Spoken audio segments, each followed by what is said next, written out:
Alright, welcome back everyone to History's Mysteries Decoded. Today, Jane, we're tackling a question that honestly has sparked so much debate, so much passion, and sometimes even division. It's something many of us have wondered about, but maybe hesitated to ask aloud. Was Yeshua, or Jesus as most people know him, black or white? It's a huge question, Don, and you're right, it's loaded. For centuries, the image most of us grew up with, whether in art, Sunday school books, or movies, is a very specific one, often a fair-skinned, light-eyed man with long, flowing brown hair.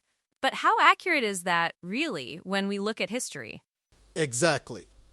And that's where we need to start, not with our preconceived notions, but with the historical and geographical context. Yeshua was a Jew from Nazareth, a town in Galilee, which is in the region we now call the Middle East, specifically ancient Judea.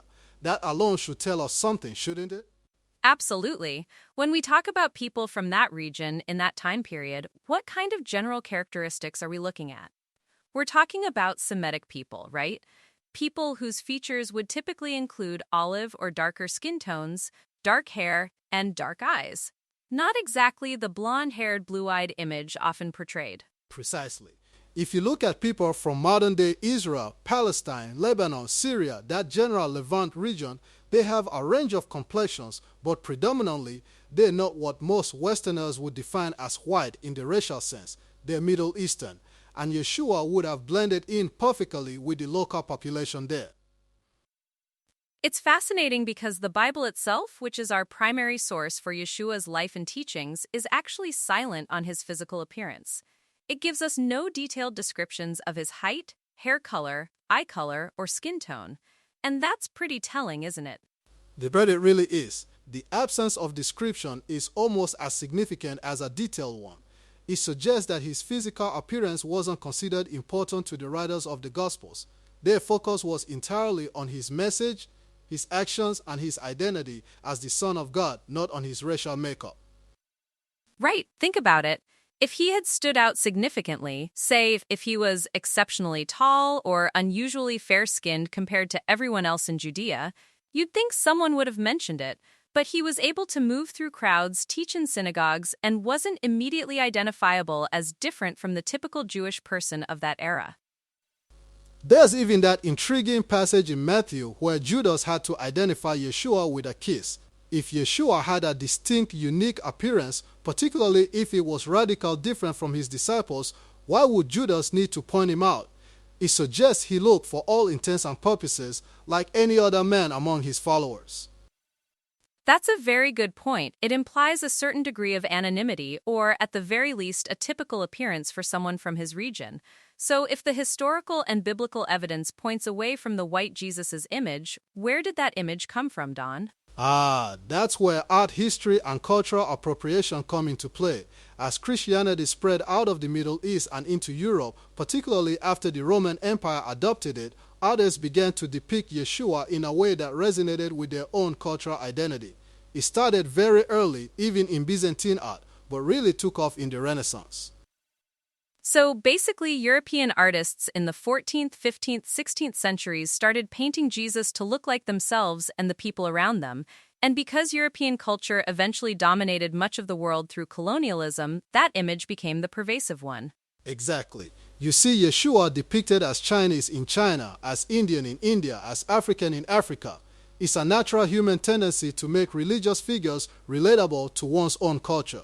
The problem arises when one specific cultural depiction becomes so dominant that it erases or overshadows the historical reality, and worse, when it's used to justify notions of racial superiority.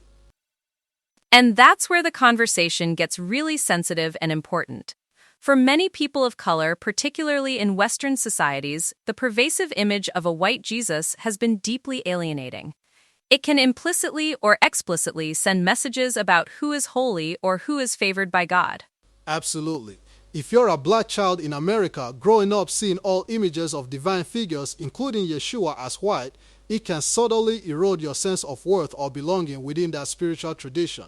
It implies a hierarchy that simply isn't present in the original text or historical context. So, from a purely historical standpoint, we can pretty confidently say he was neither black nor white in the modern Western racial classifications, but rather a man of Middle Eastern Semitic descent, likely with features typical of that region: olive to darker skin, dark hair, and dark eyes.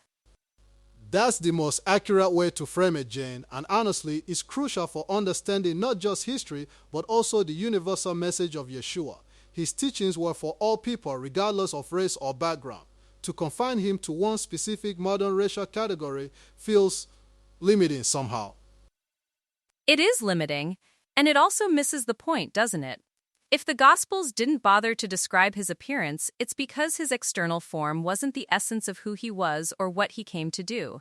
His message of love, compassion, justice, and redemption transcends any physical attributes.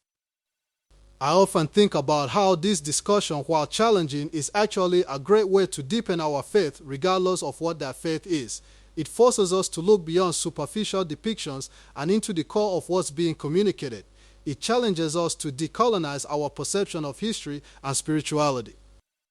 And it makes the story of Yeshua even more inclusive, doesn't it?